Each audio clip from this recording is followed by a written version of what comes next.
Hello, everyone. Hey, Adam here, Record Crate. Thanks for stopping by. Um, just a little hangout here. I was trying to do my whatnot sell, and bam, it just wasn't working. So decided to come on StreamYard and hang out for a little while, see if we can make it happen. Okay, I'm gonna adjust this camera. There I am. StreamYard's a whatnot's a tricky platform that I'm still trying to get up and happening. There's Nico. Hey, Nico. Nico, say hi. There she is right there. Hello, Nico. Yeah, I've been enjoying learning whatnot. However, it is a super challenge for me. Hi, Part 2 is out probably in a week or two, maybe less. Hey, Time, how are you? Good to see you tonight. Hope you're doing well.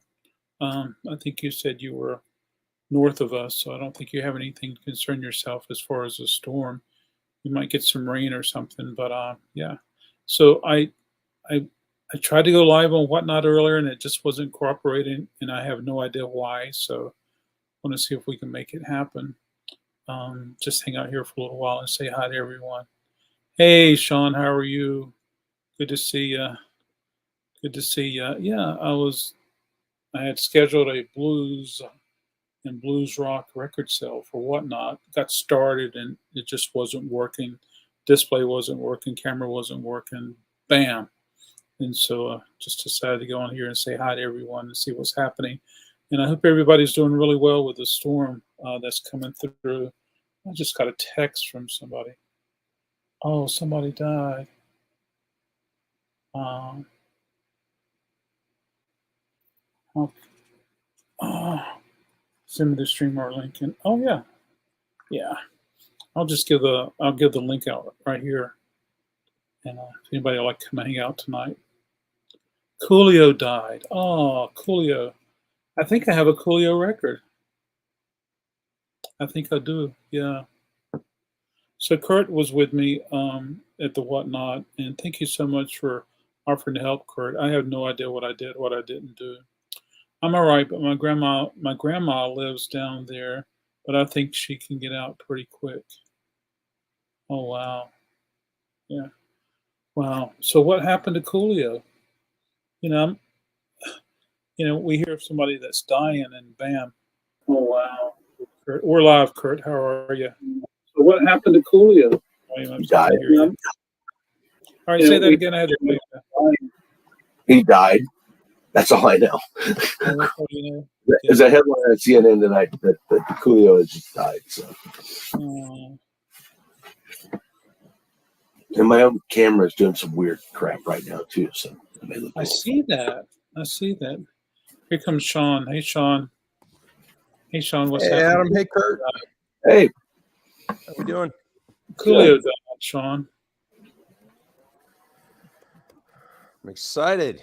Get to go to Wilmington tomorrow and go see the War on Drugs. Never seen them live before. That'll be a good show. Oh yeah, looking forward. It should be.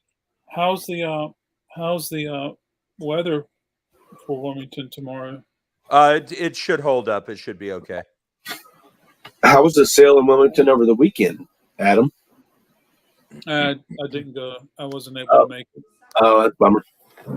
Yeah, it was a bummer. So I was looking forward to hanging out with some people I know in Wilmington. But Sean, if you leave an hour or two earlier, you can go check out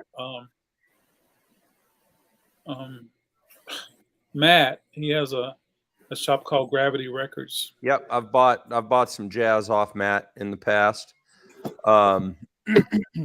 He's got he just posted a bunch of stuff yesterday or whatever. He's got some decent looking records right now. Yeah, I'll probably be saving my record budget because I'm going to DC this weekend. I'm going to go see the Mars Volta on Monday night. So we're heading up on Sunday, and there's a great shop in DC that always has plenty of good jazz, but I'm sure it's gonna eat into the budget a little bit. So I'm going to save my record budget for DC. What show is that? I mean, not which shop is that? Home Rule or HR Records, they call it. But it's not HR because of the bad brands. I'm assuming it's a different Home Rule. Yeah, I believe so. Yeah, and Okay. yeah, Home Rule Records. They specialize in jazz and soul and African music, and it's a fantastic shop. What part of DC are they in? Do you know? Like way north, like very northwest corner of the district, up on Kennedy Street. So they're like way northwest corner. Oh, fascinating. Yeah, I like some African music myself. So next time we go up there, maybe I'll check that out. So yeah. Adam, how you doing, man? You hanging in there? He just froze. I was going to say his internet's not hanging in there. Oh, hey, there he is. We'll grab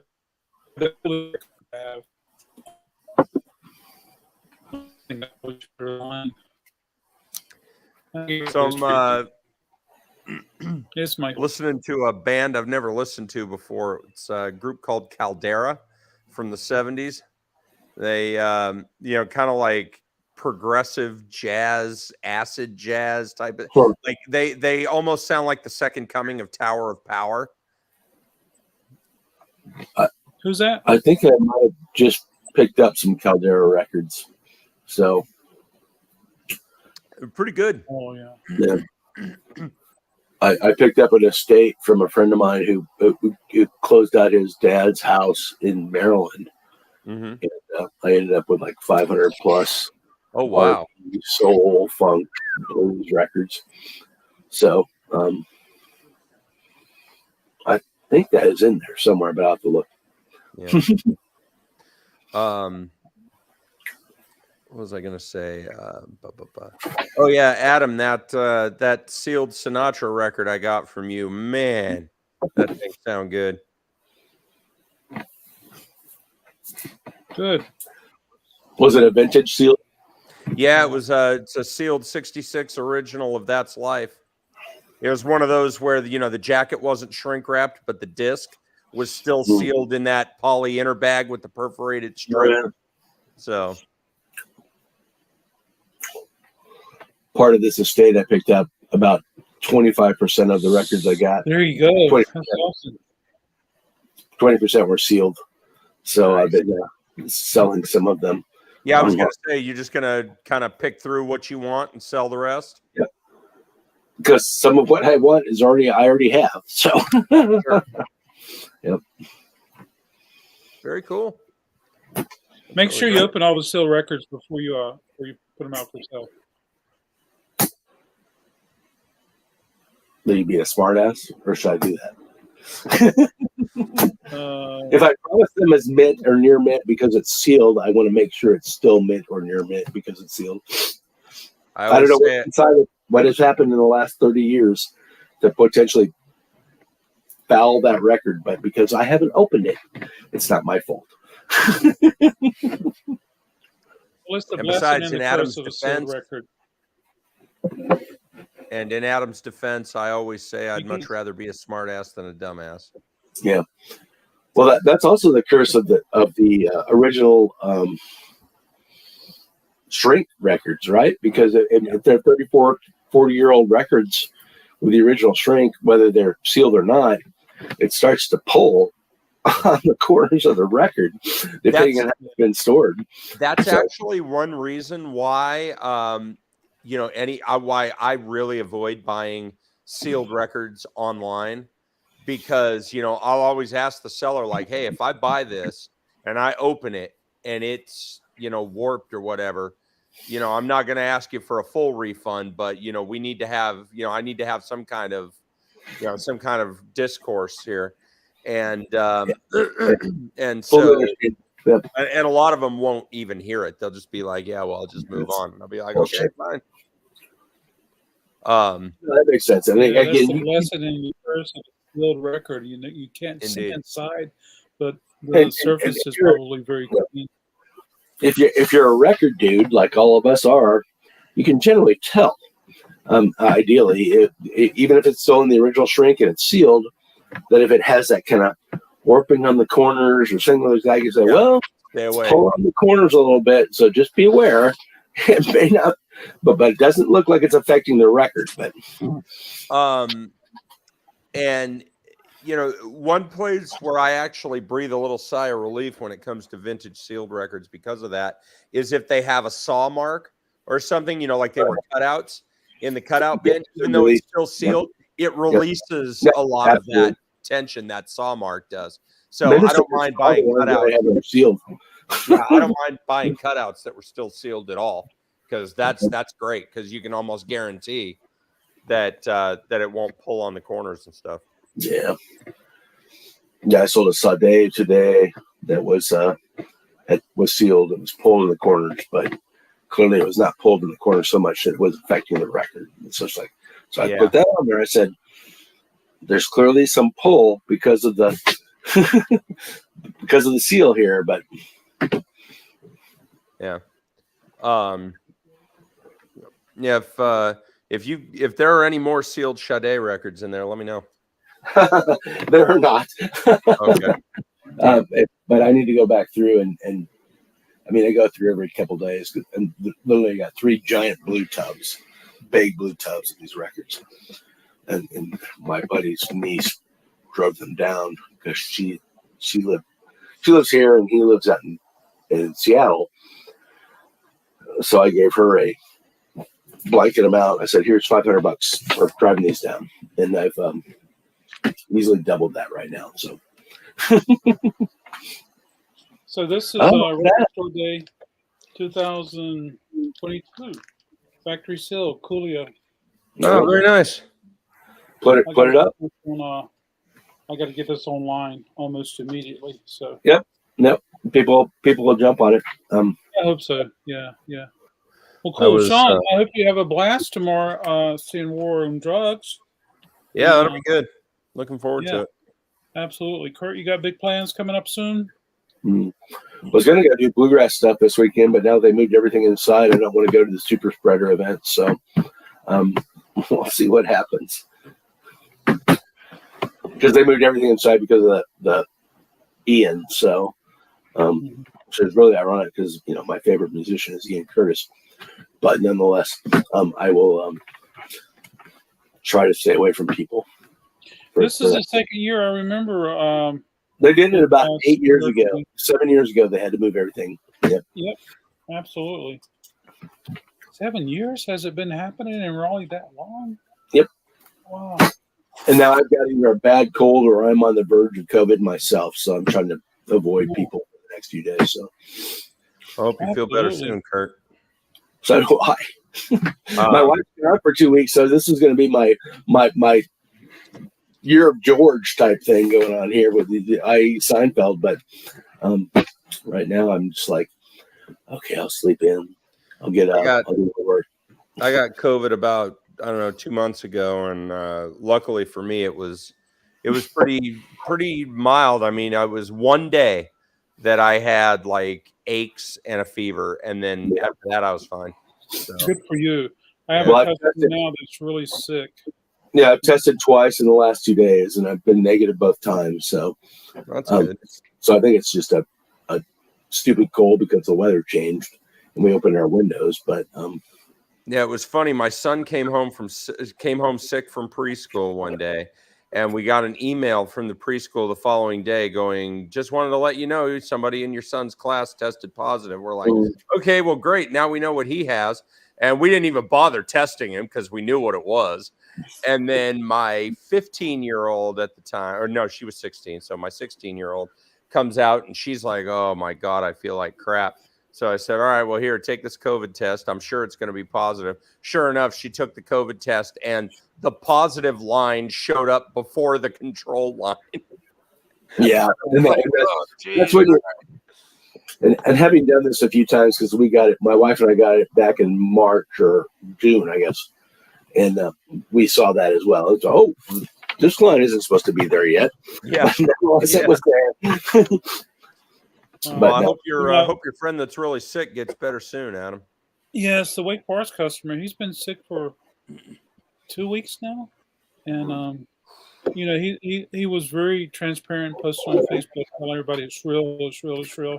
And just the comments of people like had COVID 3 months ago and they still have a difficult time getting up the stairs. Yeah. So it's real. Be careful, folks. Assuming I get better in the next couple of days, Adam, I'm going to come see you. I'm going to bring you this. Hold on a second. Don't think anything exciting about it except that the. Hey, Calvin. Okay. So, hey, Calvin, how are you? Calvin's down there in the middle of this stuff. Yeah. Calvin, are you getting pounded? Yeah, Calvin. Hope that hurricane isn't cramping your style too bad, man. Kurt. So the record itself is toast, of course, but the is pretty. Jacket's brilliant. It's near mint, so I'm going to bring it in case you want to swap one out or something like that. Hey, Jim. Bring this into you as well. I don't know if you want this or not, but you have your Beatles museum.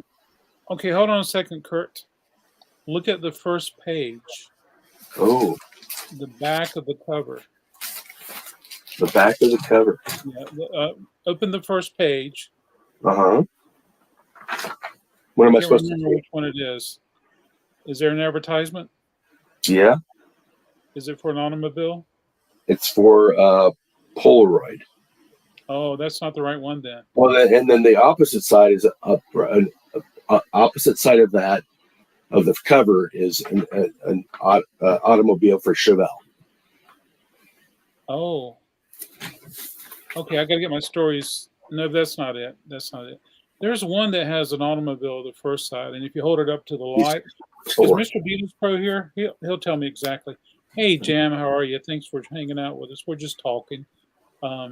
You hold it up to the light, that's just another clue that Paul was killed. Well, I don't want it. And I was going through my shelves here and pulling shit out. So if you want it, I'm going to bring it to you. Jim says page 3. What's on page 3? What's on page 3? What's on page 3? Let's see what's on page 3. It is New York Life. Happy birthday, John. John Lennon? It just says happy birthday, John. When you add up to 30 plus, add some more peace of mind. It's New York Life. Okay. Oh, yeah. I don't. Great. I think there must be another one. I think I got it. Seems like it's a Plymouth or a wagon or something. I just can't remember. If you don't want it, you can give it to someone else, but I don't want it. I don't want to just throw it away to the thrift store. So we'll find a home with it. Yep. Absolutely. Calvin, if he can hear us and respond, let us know how you're doing and how the storm is. Speaking of, since you showed that Coolio record, speaking of 90s rap, tonight I dug into a 90s original of LL Cool J's 14 Shots to the Dome that I picked up recently from a shop in my hometown. And that was nice, man. That thing sounded great. I hadn't listened to that album in years. It was a good record. Wow. That's funny. I think I was listening to his first record 2 nights ago. LL Cool J? Yeah. Calvin says no. It is over here already.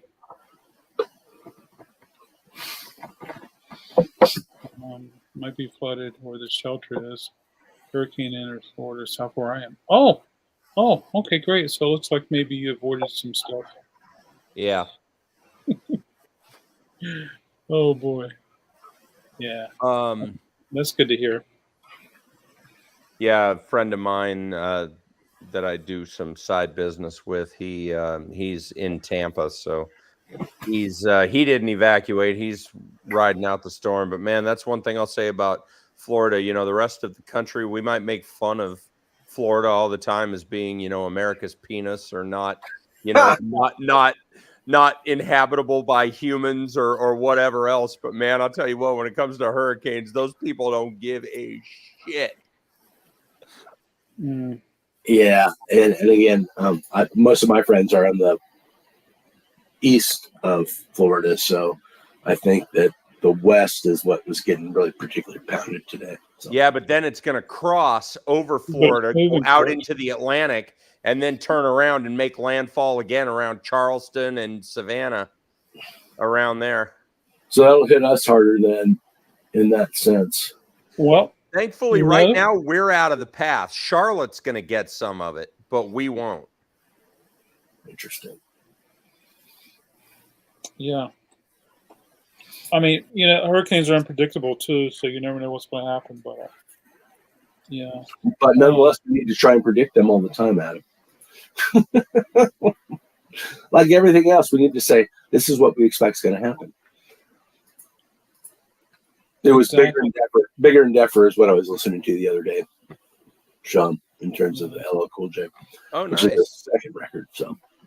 Yeah, that 14 Shots to the Dome album came out in '93. And so I would have been 14. And that record was actually my introduction to LL Cool J, because I remember seeing the video many times for a song called Pink Cookies in a Plastic Bag. And that video was all over MTV back in the day. And so that was really my intro to LL Cool J. That was the first one of his records I ever owned. I had a CD copy. I probably still have it in a box somewhere. I have a cassette and a CD, I think, and an LP of some of those early ones. Yeah. And that's what's cool too about a lot of that early 90s rap and stuff, is that even though, major record labels weren't pressing vinyl, in the 90s, those popular rap albums always came out on LP. Yep. Absolutely. Yep. Yeah. Here's Nick. Go ahead, Adam. Hey to Nick. Hey, Nick, how are you? Calvin, hope you're doing okay. Yeah, he said he left us a little. There we go. Yeah. Hey, Jim. Hey, Jam. Oh, cool. Hey, Nick, thanks for hanging out with us. Hope you're doing okay. Hope you're not in the path. I was watching a Blue Note Records documentary maybe 2 years ago. And in the interview, or in the documentary, they were interviewing a producer, and he said, hip hop was sort of born out of jazz, because he said when they started cutting music programs in the inner city schools in the 70s, he said all of a sudden, quote, you didn't have MFs walking around the hood with instruments anymore. And he said, but what you did have was you had a turntable. And he said, if you had a turntable, your neighbor had a turntable. And so he said they started taking records and sampling that stuff and making music with that. And he said that's where hip hop came from. Yeah. So to that point, love that album. Yeah, this is part of that estate I got, and I already have a copy of it, so I'm selling this one. Kurt, send me a message on that one. Okay, it's already sold, so sorry. Oh, all right. I'll give you a list of what else I have, but here I am trying to give you my money, and you're just like, nope. Not trying to step on you, but you mentioned Blue Note. You a hard time, man. I know you like Grant Green. I like Grant Green as well. So, but that's a great guitarist. And Calvin, Orlando is more inland than you are, if I'm not mistaken. Orlando's on the west eastern side. Started with Thorns and moved into the indestructible SL100. Love both decks. Yeah, vintage turntables and vintage amps are one thing I've never gotten into. My tape decks are a little vintage, or at least one of them. I've got a Tascam 202 Mark II from around, 1992 or so. That's about as far back as I go. So I brought my Thorns from Wake Forest to Raleigh tonight because my buddy's coming over on Saturday. He's going to help me with soldering. Since my eyes, I haven't been able to, I don't feel comfortable soldering anymore. Yeah. And so I'm hoping to get that Thorns playing soon. Yeah, I had a guy locally help me out with some soldering on my Walkman. I've got a nice F18 Walkman that's got a graphic equalizer and the whole 9 yards. And the thing just died on me one day. And it turned out that it was just a cold solder joint. And so he took it, hooked it up, figured out where the break in one of the circuits was, and resoldered the connection. And bam, that thing's working like a champ again. So very cool. Yeah, I've got an Anthem receiver preamp right now that for some reason won't allow me to adjust my volume. So I'm trying to figure out what's going on with that. And everything I read says it's either a combination of pairing with the amp itself or other things, but I don't want to have to take it apart. Yeah. My receiver's getting vintage, but I don't think it's quite old enough to call it vintage, but it's from around 97. It's one of those first generation home theater receivers that had like 7 video inputs. Yeah. But it's also got a phono, and it's got a tape 1 and a tape 2. And I figured by 97, I mean, analog components in consumer electronics had come about as far as they were going to. Yep.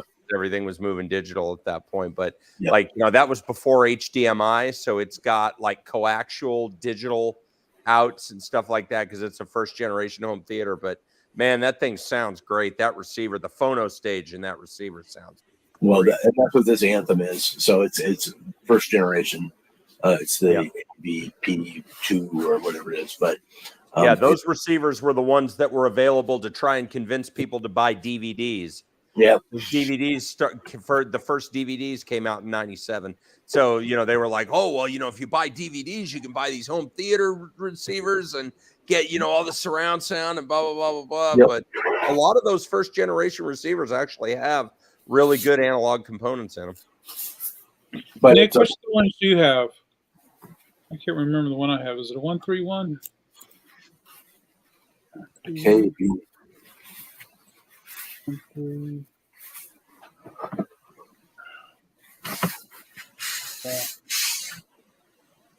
Yeah, so I'm in an auction to bid on an early Onkyo. Yep.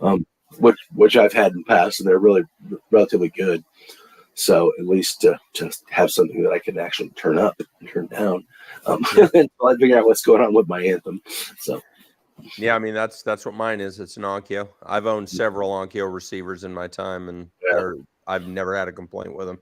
No, they're all quality. They're solid. Yep. Yeah. Oh yeah, they're very solid. Onkyo, I would classify as the high end of low end. Yep. Sort of like Bose, right? It's the high end of low end. But yeah, no, Onkyo makes a quality product. So hey, in terms of that, let me just ask you all. I don't know if anyone's interested in this. I got a notification from a friend who had some Edelsteins for sale at dirt cheap prices. So let me know if anyone's interested, and I'll share the link with you all. But you need a pair for your bathroom, man. No, that's too big. Too big for my bathroom. They're too big for anything I have right now. I don't have the space for them. I was like, okay, he wants $250 for them, and a pair of Edelsteins. $250 for a pair of Edelsteins? That's nothing.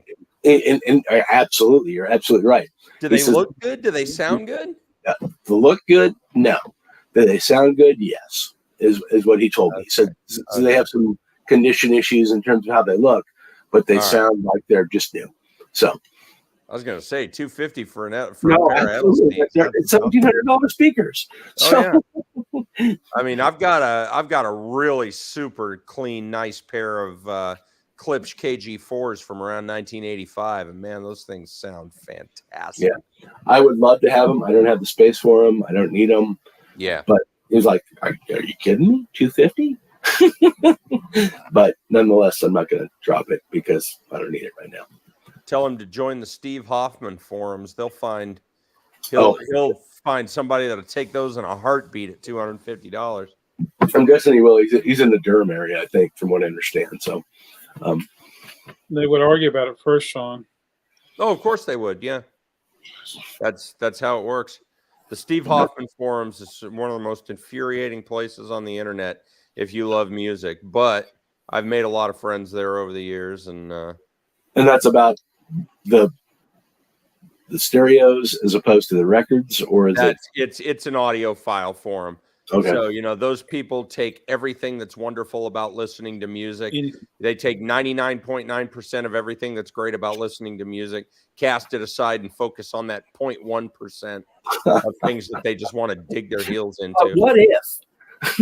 my favorite thing to do when I need some entertainment is I'll go on the Hoffman forums and I'll find somebody that's talking about a new audiophile pressing of a record.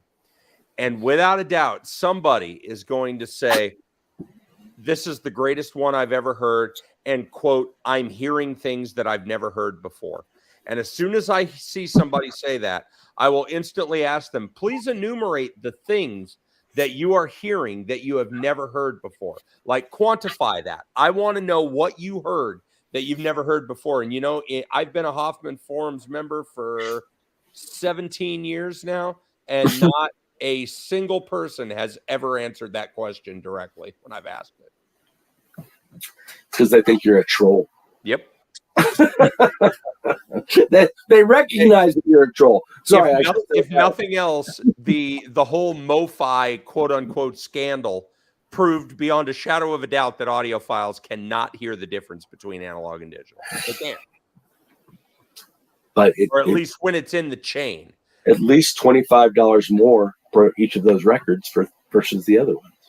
Yeah, I mean, if I'm listening to a CD or I'm listening to a record, I can tell the difference there. Anybody can. But for an audiophile to say, oh, well, I can listen to this LP and tell you if there was digital somewhere in the mastering chain. No. The MoFi thing proved beyond a shadow of a doubt that nobody can tell that. Kurt, what's your preferred turntable? I like my for my go-to workhorse is my Technics 1280 or whatever it is. But the I can't think of the name of the one I bought. The high-end one I bought. Riga? Yeah, Riga? RG2. P4. Yep. My go-to workhorse is my Project Debut Carbon, and I love that thing. I've got an Ortophone 2M bronze on it, so it's a fine line stylus, and man, that thing that's a workhorse, man. It sounds great. Mm-hmm. Well, for me, Nick, I've been very fortunate over the years just to grab turntables that people's brought in for sale. But I do have a 1200 that I use here at the shop in Raleigh.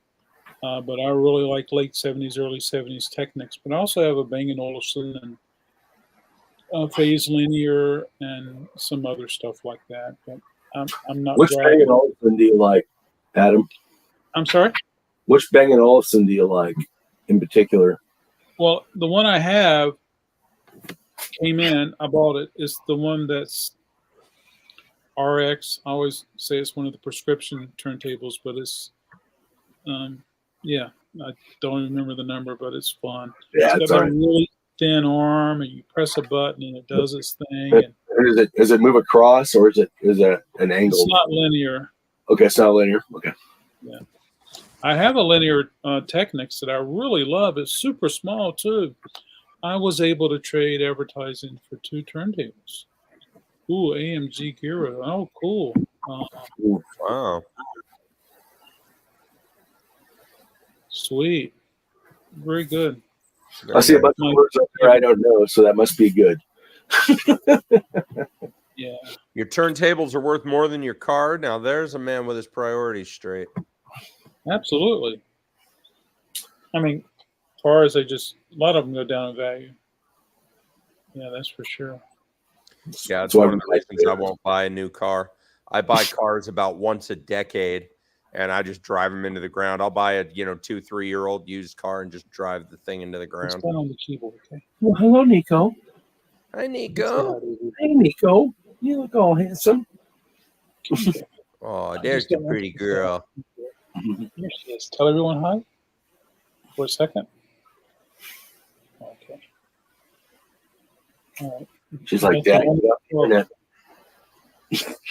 I want you to pay attention to me and not pay attention to anyone else. So get everyone out. Absolutely. You're welcome, Jim. Yeah, cool. Yeah. Yeah, there you go. But I'm looking forward to fixing up this Thorns. I'm real curious in anything. I mean, Thorns turntables are hard. I mean, they're always highly sought after. Yep. With good reason. I mean, they're excellent tables. Nope. Absolutely.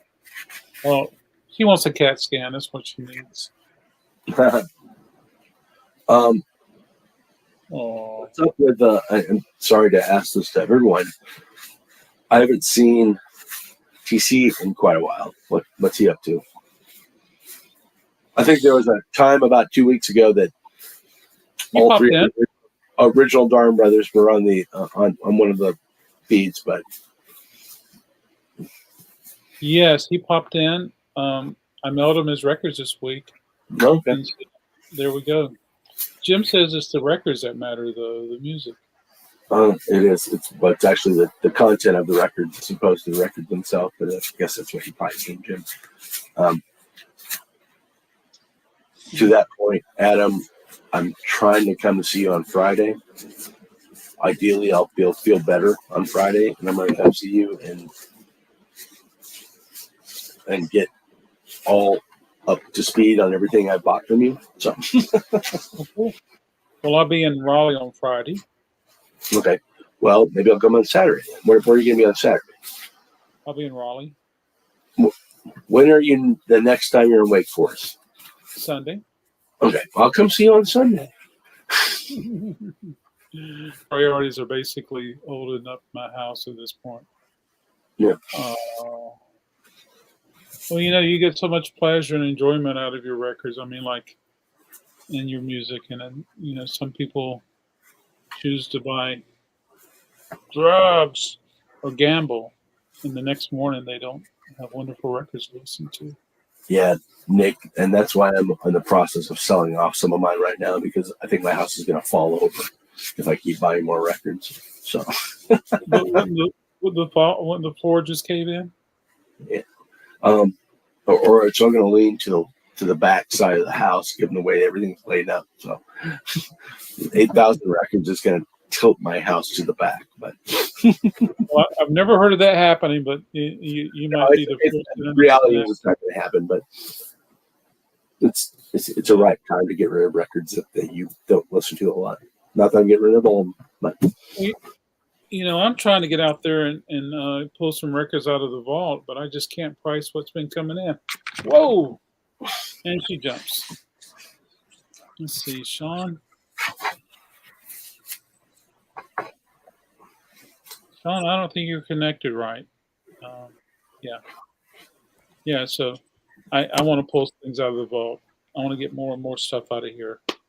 And, I hate to do it myself, but if I haven't listened to something in 10 years, I don't know why I still have it.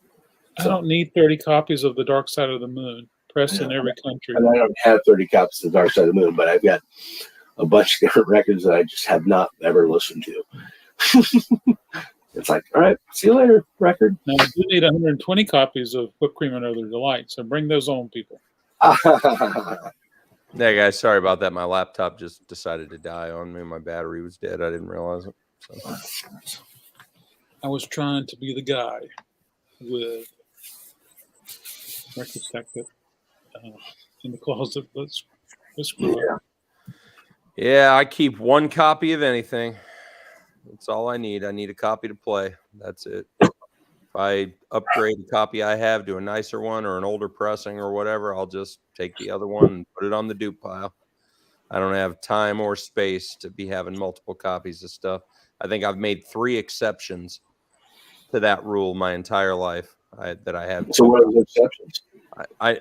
So one is The Golden Age of Wireless by Thomas Dolby. I have the original one and the second version because they basically play like 2 different albums. Huh. I've got a a copy of the first or the one and only Blind Faith album with both covers because, let's be honest, that girl on the cover is probably one of the more provocative. So you broke up a little bit. What was the record? Huh? What was the record? You broke up a little bit, at least on my feed. So Blind Faith. Okay. So the silver. Yeah, right. Yeah. So I've got both covers of that. And then I've also got two copies of the Police Regatta de Blanc. I've got the 12-inch and the 10-inch. I have the 10-inch, but the 12-inch belonged to my dad, and I kind of sort of can't, bring myself to get rid of it. So I have that last one you mentioned. I don't think I have two copies of Thomas Dolby, and I don't have any of the Blind Faith, but I didn't realize that the two Thomas Dolbys played differently. Oh yeah, they had different cover art, and each one has songs that don't appear on the other one, and the tracks are in different order. Is that European and the U.S. or what is it? It was in the U.S. Yeah. So the very first version didn't have Blinded by Science, and the second version did, and so they play like two totally different records. Interesting. I'm gonna look that up because I that's one of my favorite records. I love that album all time. So, Nick, that is so true. And when customers come in, like, I can't remember all this or not. I'm like, it doesn't bother me if you buy a second copy or a third copy, but so many people are keeping databases. I come home with dupes all the time. Rock and roll Alzheimer's. I love that. Yeah, the larger my record library gets, the more it becomes difficult for me to realize remember what I do or don't have. Thank God I have most of my library cataloged in Discogs. So Aliens Ate My Buick is a really good record. It is. I have Aliens Ate My Buick on tape. That's a good one. Is that the one with Hyperactivate? Is that on that? I don't think so. Hyperactivate's one of my favorite Thomas Dolby songs. So, but anyway, to your point, but everyone's point, I've got 3 or 4 friends I'm very close with we're all record rescuers, right? So, they'll say, "Oh, Kurt, I found something you probably need," and they'll send it to me, and it's like, "Well, I've got 3 copies of that already," but thank you. And it's all this kind of vintage European punk stuff, but nonetheless, it's good to have it.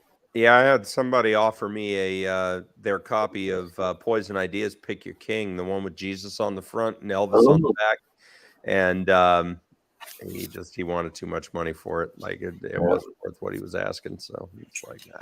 Well, so fortunately, my friends and I share things at a level that we don't, and I'm not trying to be braggadocious here, that we just kind of said, okay, if you want these 3, I'll give you these 3, and then when you find something, you tell me what you want.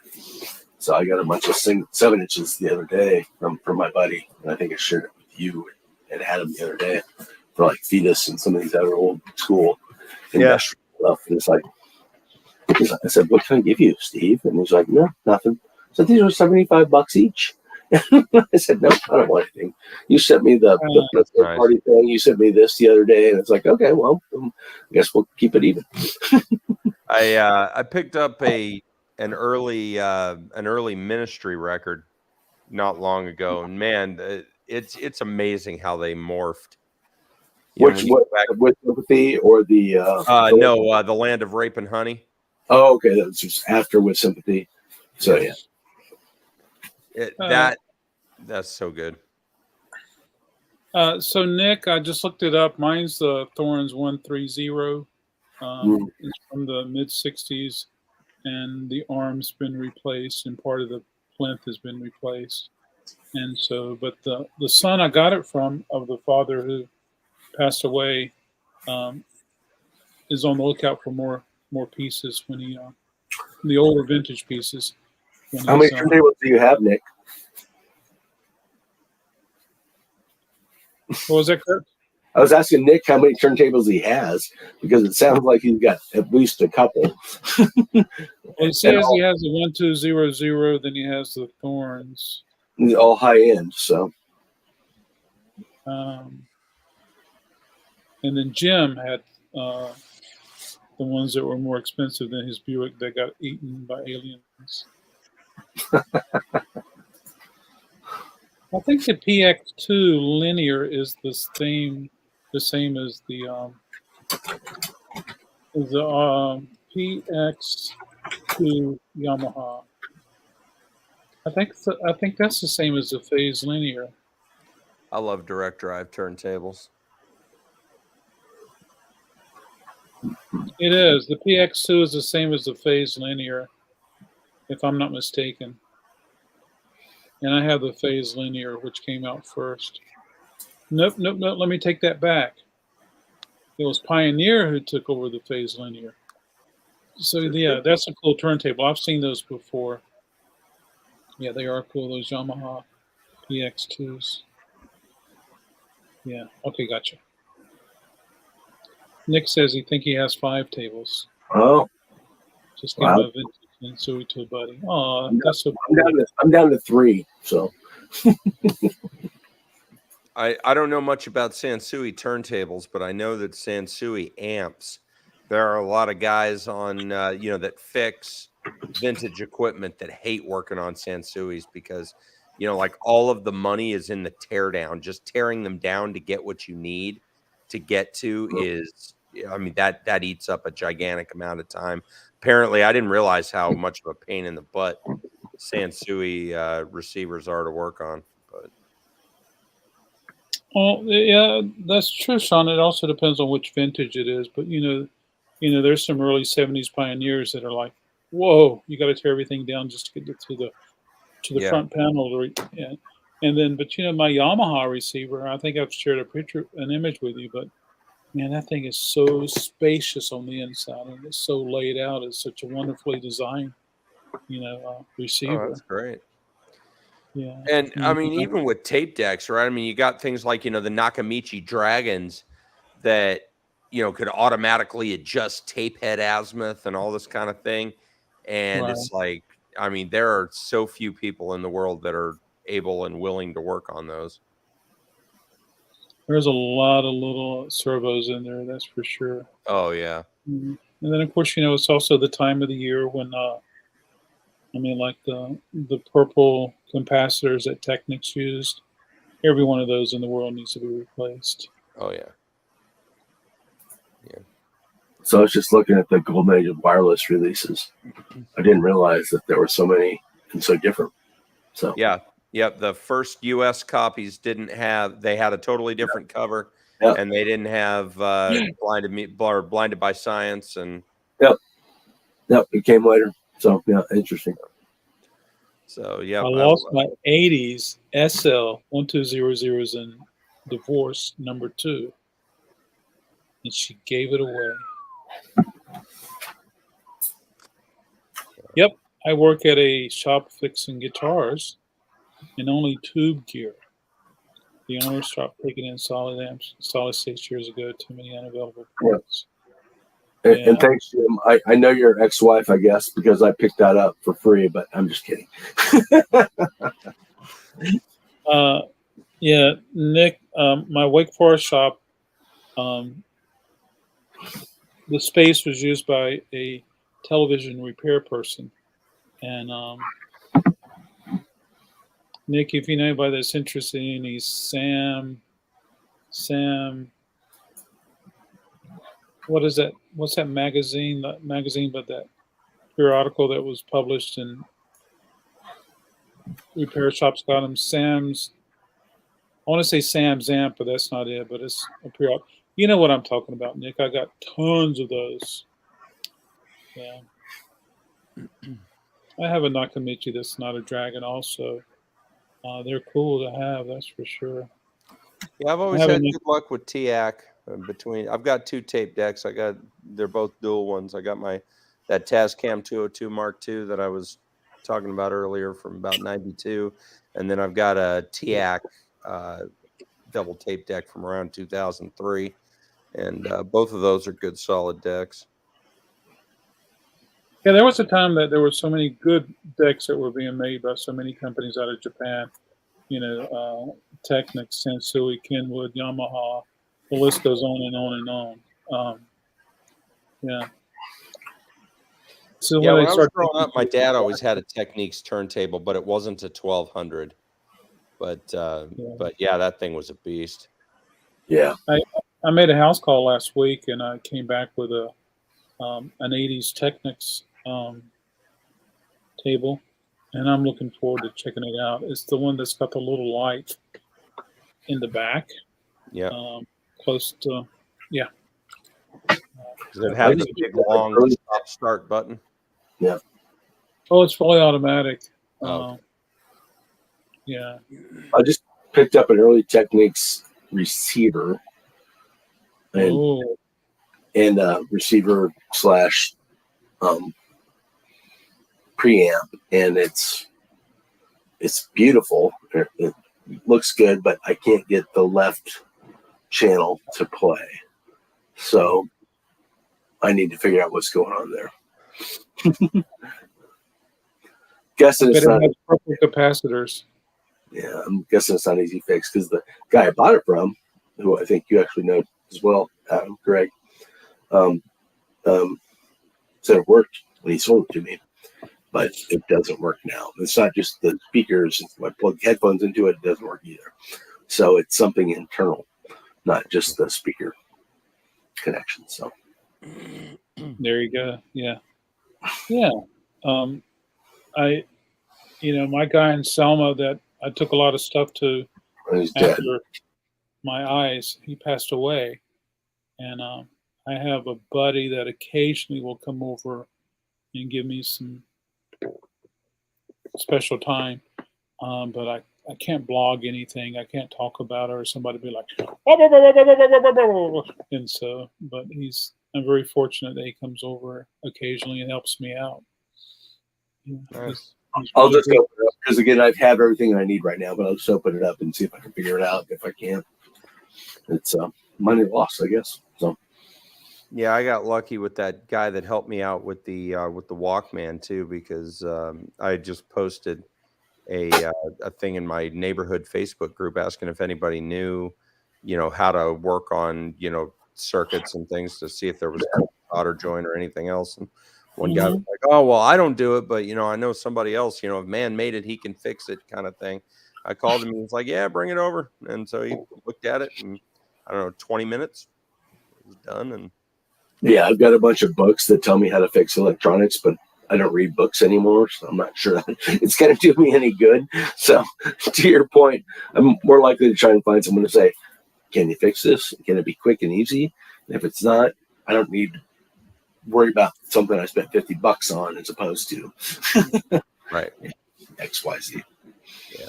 Well, there's a lot of wonderful information on YouTube that helps people. Oh no, absolutely. That's how I learned how to replace the belt in my Walkman was on YouTube.